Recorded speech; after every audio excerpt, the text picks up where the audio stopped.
Олон улсын стандартын дагуу нийслэлийн хэмжээнд ариутгал халдваргүй төлөвийг хийж байна. Хаврын улиралд иргэд угаарын хийн ордлогоос урьдчилан сэргийлэхийн тулд сонор сэрэмжтэй байх шаардлагатай байна.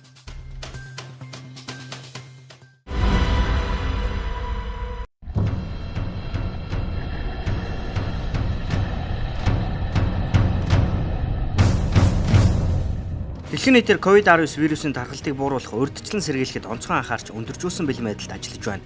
Энэ дагуу Монгол Улсын төр засаг, Улсын онцгой комисс, нийслэлийн онцгой комисс эрсдлийг бууруулах урьдчилан сэргийлэх чиглэлээр бүх хүчээр ажиллаж байгаа билээ. Энэ дагуу нийслэлийн онцгой комиссийн дарга хотын захирагч Амар сайхан нийслэлийн хэмжээнд ариутгал халдваргүй төрлийг эрчимжүүлэх захирамж гаргалаа.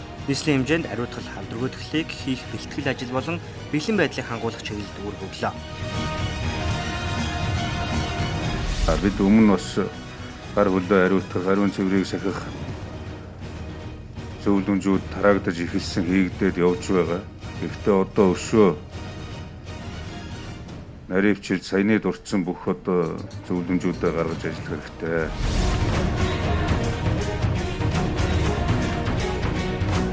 Хотын захирагч Амар сайхан нийтийн эзэмшлийн гудамж талбайг хариуцаж халдваргүйжүүлэх ажлыг хийхэд ногоон байгууламжид сүргээр нөлөөлөхгүй байх тал дээр анхаарч ажиллахыг сануулад ариутгалын ажлыг хийж байгаа ажилчдын аюулгүй байдлыг сайтар хангаж халдваргүйжүүлэлтийн төхөөрөмжүүдийн тоог нэмэх үүргийг холбогдох албаныхын өглөө. За мөн хаврын улирал эхэлж хөрснөө бохирдол ихсэн нэм бактери тархах эрсдэл өндөр болж байгаа энэ үед бүх талын ариутгал халдваргүй төрлийг мэргэжлийн байгууллагуудынхаа оролцоотойгоор чанартай хариуцлагатай хийх ёстой гэд ариутгалыг ногоон байгууламж болон хүн амьтанд ямар нэгэн сөрөг нөлөөгүй зориултын бодисоор хийх ёстой гэж үүрэг өгч бэлэн байдлын нөхцөл байдлыг шалгалаа. Нийтдээ бид нар Улаанбаатар хотын Ингтаны өргөнчлөө, Чингисийн өргөнчлөө, Их баг тойруу, орон сууцны хороо доторх гол замууд гэдэг, туслах замууд гэдэг 380 гаруй км-ийн урттай.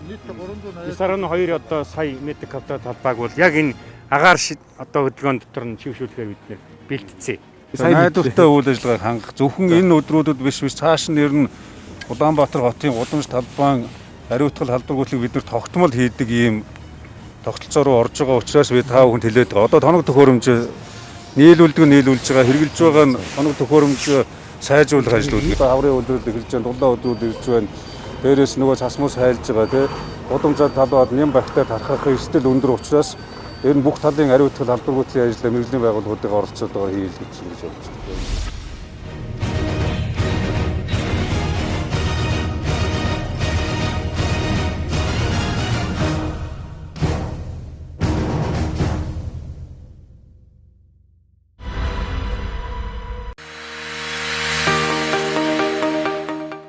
Бүгд найрамдах Хятад ард улс болон Америкийн нэгдсэн улсад ашигладаг орчин үеийн техникийн дэвшилтэт технологийн ариутгал халдваргүйжүүлэлтийн төхөөрөмжүүдийг ашиглаж ариутгалыг нийслэлийн хэмжээнд хийж байна. Тус төхөөрөмж нь цаг хугацаа эмэлсэн бөгөөд бага хугацаанд их талбайг ариутгах хүчин чадалтай гэдгээрээ онцлог юм. Захирамжийн дагуу нийслэлийн хэмжээнд нийт 180.8 км урттай хатуу асфальтын зам 9.2 сая метр квадрат нийтийн эзэмшлийн талбай, гэр ороолын гудамжуудад тусгай зөвшөөрөл бүхий 38 компани, 164 ариутгагч, 27 мотор төхөөрөмж, 33 мандцар үүсгэгч машин, 176 автомакс, халдваргүй төслийн тусгай зориултын 3 машин, хот төвчлөлтийн газрын мандцар үүсгэгч том аврын 5 машин техникийг ашиглан ариутгал халдваргүйжүүлэлтийг хийж байна. За нийслэлийн засаг даргын захирамж гарч улсын онцгой комиссийн шийдвэрээр Улаанбаатар хотын гудамж нийтийн эзэмшлийн зам талбайг ариутгах ажил бол эхэлсэн. Коронавирусын халдвар гэгдсэн голомтод Ухаан хотыг ариутгах байгаа машин механизмаар бид бүхэн яг ариутгах гэж байна. Өөрөөр хэлбэл 8 тонны багтаамжтай нэг машин ийм автомашин тусгай зориултын тоноглогдсон, суурдлагдсан ийм төхөөрөмжөөр агаарт бол мандцар үүсгэж агаар орчинд байгаа нэм бактерийг устгах энэ ариутгал халдваргүйжүүлэлтийн ажлыг хийж хэрэгжүүлээд 7 гаруй хонж байна. Цаашдаа бид нар бол бүх хороо хэсэгтээ 2-оос 3 удаагийн давтамжтайгаар ариутгал халдваргүйжүүлэлтийн ажлыг хийнэ. Миний машины хувьд болохоор 70 м газрыг үндсэндээ ариутгах байгаа байхгүй юу? Агаарт нь цацаад, агаарта цацсан агаарынхаа нэм бактерийг устгаад, газарт унсандаа унаад бас эн чинь нөгөө хүүтэн хасах юм руу ороогүй хурд тунц зороогүй үед бол агаад газар онсон нөгөө бодис маань яг байж л байна. Итгэвтэй байж байна. Энэ хүүтэн болоод бодис нөгөө юу маань одоо гадаа агаар хүүтэн болоод хурд тунц орох юм бол бодис маань итгэхгүй болчихдог байхгүй юу? Ард иргэдээ энэ аюултай өвчнөөс өрчсөн сэргээж ард иргэдтэй эрүүл энх ад жаргалыг бэлтгэхийн тулд энэ ажлыг хийж байгаа юм чинь. Энэ ажлаа би яаж хийж байгаа л ямар ч байсан чадах хадгараа л хийнэ. Ийм тоноглолтой машин тоног төхөөрөмж бол манай Улаанбаатар хотод өмнө бол байхгүй байсан. Энэ одоо тоног төхөөрөмж, энэ машин механизм, тусгай зориултын машин механизм орж ирснээрээ бол их давуу тал болж байгаа. Орчны одоо 9.2 сая квадрат метр талбайг бид ариутгахаар урьдчилсан одоо тооцоо бол гарсан. Тэгэхэд бол цаг хугацааны хувьд бол маш хурдтайгаар, чанартай ингээ ариутгах байгаа нь бол нэг талтай бол дэвшил гэж хэлж болно. Өнөөдрийн байдлаар худалдаа үйлчлэгээ хоол үйлдвэрлэл, ахуйн үйлчилгээний болон эрсдэл бүхий цэг салбарын нийт 18758 цэгт ариутгал халдваргүйжүүлэлтийг хийж байна. Мөн 9 дүүргийн нийтийн эзэмшлийн зам талбай, орон сууц хотхон хорооллгээд бүхий л цэгүүд болон 180 гаруй км хатуу уучлалтай зам нийт 9.2 сая метр квадрат нийтийн эзэмшлийн талбайг ариутгаж халдваргүйжүүлэхээр төлөвлөгөө гарган ажиллаж байна. Тусгай зориултын машинаараа нэг гарахтаа одоо долоолоо нэг дүүрэгдээ зэрэг гар. Тэгээ хэдүүлээ ингээ сая хэлдгээр ингээ гол замууд, точ хэсгийн замууд, орон сууцны замууд, тэгээ гэр хороолтын замууд гэдэг энэгээр ингээ мананцар үүсгээд энийг хариулна. Энэ бол мөн адилхан бид нэр 3 сарын 19-20-оос эхлээ явсан. Энэ цаашдаа 4 сарын 15 гээд 4 сарын 30 хүртэл энэ өрн дулаан болоод ирэхээр ихэнх хэмжээнд ням бохирлог орцсон нийтийн эзэн зам талбай, агаарын одоо энэ хөдөлгөөнүүдэд хоримтлуулчихад энийг бол давтамжтай 2 бат үнэтэй шинэ. Энэ. За нөгөө нэг нь бол орон сууцны дахиад бидний орон сууцны дотор одоо ил задгаа хогийн бункерүүд, булан тохойнууд ингээ орон сууцны хүрч чадаагүй. Түрүүн 2.8 сахуулаа хийсэн гадруудаараа дахиад явна. Гэхдээ түрүүн бид голдоо юм автомакс өөрөө явдгаас модоо дандаа тийм манамтар үүсдэг байцуудаа нэлдэн ингэж агаартай үүсгээд агаараа доош нь буугаад ирэхээр хүртэх зам талбай нь хангалуун баг өргөн бүрэлдэхүүн бас ингэж хийнэ.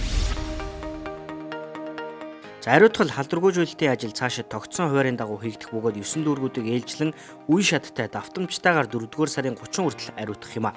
Энэхүү ариутгахын бодис нь хүний биед сөргөөр нөлөөлөхгүй, ногоон байгууламжинд сөргөөр нөлөөлөхгүй. Агаарт шүрссэн бодис агаарт байгаа вирус, нэм бактерийг устгаж тодорхой хугацааны дараа газарт буун, газарт байгаа нэм бактери зэргийг устгах хүчин чадалтай юм а. Нийслэлчүүдийн эрүүл мэнд вирусын тархалтаас урьдчилан сэргийлэх зорилгоор ариутгал халдваргүйдэглийг олон улсын стандартын дагуу хийсээр байна. Ийхүү нийслэлийн хэмжээнд ариутгал халдваргүйжүүлэлтийн ажлыг хийж байгаатай холбогдуулан иргэд аж ахуйн нэгж байгууллагууд ойролцоох 50 м газараа цэвэрлэж өөрийн болон бусдын төлөө хариуцлагатай байхыг сануулъя.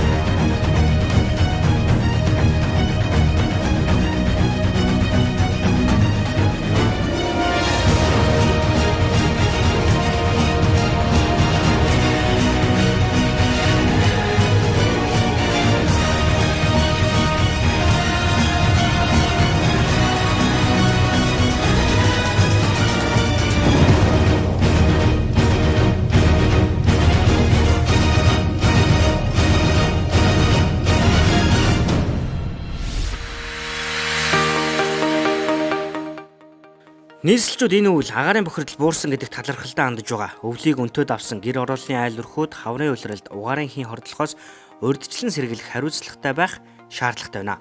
Учир нь хаврын улиралд угаарын хийн хордлого нэмэгдэх эрсдэл дагуулдаг. За тиймээс угаардах эрсдлийг бууруулахаар хотын захирагч угаарын хийн хордлогоос урьдчилан сэргийлэх арга хэмжээ авах, иргэдэд мэдээлэл зөвлөмжийг хөрвүүлэх захирамж гарган ажиллаж байна. Хотын захирагч гаргасан захирамжийн хэрэгжилтэнд хяналт тавьж гэр орооллын айл өрхүүдээр орж угаарын хийн эрсдлээс урьдчилан сэргийлэх зөвлөмжийг биечлэн өгч ажиллаа. Дээшлээс энэ хавар намар угаарталтай их байдаг учраас аян эхлүүлж байгаа. Хаврын дулаан өдрүүд ирж байна. Нөгөө төрс хэрглэж байгаа айл өрхүүд угаартахгүй байх, эрсдлэхгүй байх. Тэхийн тулд хамгийн түрүү юу хийх вэхээр нөгөө засвар үйлчлэгээ. Яндан фишингээ хөөлөх те. За тэгээд одоо өөрөө өөрсдийнхөө амнаас эрүүл мэндэ хамгаалах айл өрх иргэний хариуцлага гэдэг юм байгаа учраас бас тэр ажлуудаа энэ 3-4 дугаар сард эхлүүлээ. Намар бас 8 дугаар сарын 15-наас эхлээд 9 дугаар сарын 15 хүртэл бүх одоо 100 фишнтэй айл өрхүүд бүгд намрын бэлтгэлээ хийдэг байх юм энийг Улаанбаатар хотоор даяар зохион байгуулдаг. Тэгжээж одоо хүн бүр эрүүл аюулгүй бас эрсдэлгүй амьдрах орчин нөхцөлийг бүрдүүлэх гээд тэгэхгүй бол нэг хавар одоо улаарцсан юм чинь ингээд анзаарахгүй санамсаргүй байж байгаа угаартдаг орхигд одоо бас эрсдэг юм би. Одоо бүр шавардлага нь унснаас болоод энэгээр нь одоо нөгөө хий сорогдоод утаан дээш бүрэн сорогдохгүй энэ доторх утаанаар гадагшаа ингээ гарч ирж байгаа гэсэн. Битүүмжлэл байна гэсэн үг. Тэгвэл энэ доторх шүүр нь унсан байгаа тохиолдолд энэ зуухны хотл буюу энэ доошоо шүүрлүүг унсан тохиолдолд энэ доороо унгууд нь дээш батхгүй доотлолт байж байгаа юм буугаж тагсныг угаардах нь гол шалтгаан байна. За хавар намрын улиралд угаардах эрсдэл их гардаг. Тиймээс эрсдэлтэй саруудад зуухны бүрэн бүтэн байдлыг хангах, яндангаа хөөлөх, зөв галлага хийж сонор сэрэмжээ алдахгүй байхыг иргэдэд анхааруулж байна. Мөн дулааны улирал ирж байгаатай холбогдуулан цаг агаарын нөхцөлийн байдлаас шалтгаалж агаарын солбилцол өөрчлөгдөж угаардах эрсдэл нэмэгдэх учраас угаарын хий мэдрэгчээ унтраахгүй байхыг онцгой анхааруулж байна. 100 ханам пишний эвдэрсэн битүүмжлэнөөр алдагдсан гэдэг бол маш их хордог үүсэх шалтгаан гарч ирсэн. Дараагийн ээлжинд сойлтой их хийсэн. Энэ дулаанаа алдгалж явах нэрээр сойлтой хийснээс угаараа хий бол гарч байна гэж. За өнөөгийн байдлаар бол бид нийт гэр оролын иргэдээ бол 70,000 мэдрэгчийг тараасан. За одоо ороод ирсэн байгаа 65-ыг бол энэ 7 хоногтой багтаагаад тараачна. Үлдэгдэл нь дараагийн 7 хоногт орж ирээд ингээд мэдрэгчүүдээ бид бүрэн айлуудаа бол тараачна. За мэдрэгч бүгд ингээд тарсан тохиолдолд бол айлуудаа мэдрэгчээ чинь дохоо өгсөн тохиолдолд 100 яндангийн аюулгүй байдлын 2 дугаарт өөрөө цалгаандаа агаар сэлгэлтээ хийх. За мөн нийслэлийн агаар орчны бохирлын асуудал хариуцсан төслүүдийн өдөртөгч мөнх жаргал Баянгол дүүрэгт ажиллаж захирамжийн хэрэгжилтийг хангах хүрээнд нөхцөлийн байдлыг газар дээр нь шалгаж иргэдэд зөвлөмж мэдээлэл өгч ажиллалаа. За яндан фишингийнхаа битэмжлийг сайжруулах, галгаан дээр анхаарах шаардлагатай байгаа. Гэтэл одоо эсрэгээр нь угаарын хий мэдрэгчээ унтраагаад унтна гэдэг бол үр хүүхдүүдийнхаа эрүүл мэндэд амь насанд өөрсдийнхөө эрүүл мэнд амь насанд одоо ноцтой хохирол учруулж байгаамаа гэж хэлмээр байна. За түүнчлэн бол одоо энэ 20 цэрийн улмаас хүүхдүүд маань голцоо гэр орондоо байж байна. Тийм учраас хүүхдүүдтэй маш их анхаарал тавьмаар байна. Яндангийн хаалтыг хаахгүй байх. Түлшийг зууханд дүүргэж төлөхгүй байх. Зуух фишингийн битүүмжлэлийг тогтмол шалгах. Угаарын хийнд хортхол сэргийлнэ. Иргэд угаардсан дуудлага мэдээллийн шалтгааныг авч үзвэл зуух фишингийн битүүмжлэлд алдагдсан, галгааны горим алдагдсан зуухны шахалт буюу хавхалгыг хаасан зэрэг алдаануудыг иргэд ихээр гаргаж байгааг тогтоож байна. Тиймээс иргэд хаврын улиралд хариуцлагатай, сонор сэрэмжтэй байх шаардлагатай байна. Угаардах эрсдэл байгаа учраас нийслэлийн удирдлагууд бид дүүрэг хороо болгон дээр очиж заавар зөвлөгөө өгч ажиллаж байна. За эрсдэлтэй айл өрхүүдээр бол бүр биечлэн орж засвар үйлчилгээ хийх, заавар зөвлөмжийг хүргэх чиглэлд ажиллаж байна. За хамгийн гол нь гэр оролийн айл өрхийн иргэн бүрт одоо сонор сэрэмжлүүлгийг хүргэх чиглэлээр манай нийслэлийн газар агентлагууд бүгд ингэж хамтран ажиллаж байна. Бид одоо энэ өвлийг бас сайжруулсан шахмал түвшээ хэрэглээнд нэвтрүүлж харьцангуй одоо үр дүнтэйгээр давлаа. Тэгэхээр энэ хаврын улиралд бол одоо угаартах эрсдэл ихсдэг учраас иргэд маань онцгой анхаарал, сонор сэрэмжээ дээшлүүлж ингэж хариуцлагатай байхыг одоо хичээнгүйлэн хүсэж байна. Гэр ороолын айл өрхүүд улаарсан ч гэсэн галлагааг тааруулж гэр орондоо агаар сэлгэлтхийн үр хүүхэдтэй тавих хараа яналтаа сайжруулахад угаардах эрсдэл тэрээр буурч угаардахгүй байх бүрэн боломжтой. Тиймээс хаврын улиралд сонор сэрэмжтэй байж угаарын хин хордлогоос урьдчилан сэргийлэхэд онцгой анхаарахыг уриалж байна. За мөн засгийн газрын 62 дугаар тогтоолын хүрээнд гэр ороолын айл өрхүүдэд угаарын хий мэдрэгчийг тарааж эхний ээлжинд ирсэн 70,000 өрхөд суйрлуулж заавар зөвлөгөөг нь хүргэсэн. За тэгвэл хэдхэн хоногийн өмнөөс эхлэн угаар мэдрэгчийн үйлдвэр хэвийн ажиллаж ихсэнтэй холбогдуулан Улаанбаатар хотод дараагийн ээлжийн 65,000 ширхэг угаар мэдрэгчийг нийслэлийн онцгой байдлын газар хүлээн авч айл өрхүүдэд хүргэхээр төлөвлөж байна.